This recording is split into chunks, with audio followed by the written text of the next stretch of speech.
और शहर में आज भी गरज चमक के साथ तेज बारिश का इम्कान है। तेज बारिश से कबल गर आलूद हवाएं या आंधी भी चलेगी। मौसम की ताजा तरीन सूरत हाल मालूम कर लेते हैं बोल न्यूज की नुमाइंदा मरियम हसन से। मरियम, बताइएगा आज शहर कायद का मौसम कैसा रहेगा? खलीज बंगाल से हवा का कम दबाव गुज़िश्ता रोज सिंध में दाखिल हो चुका है, जिसके सबब सिंध समेत कराची में भी जो है गुज़िश्ता रात गरज चमक के साथ बारिश देखी गई। सबसे ज़्यादा बारिश सरजानी टाउन और नॉर्थ कराची में जो है वो रिपोर्ट की गई।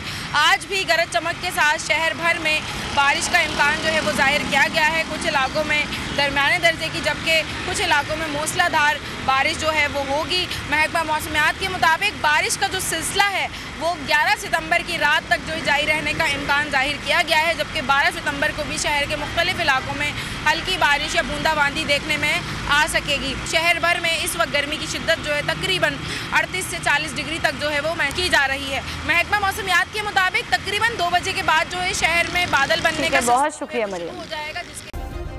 सब्सक्राइब करें और बेल दबाएं ताकि कोई खबर रह न जाए।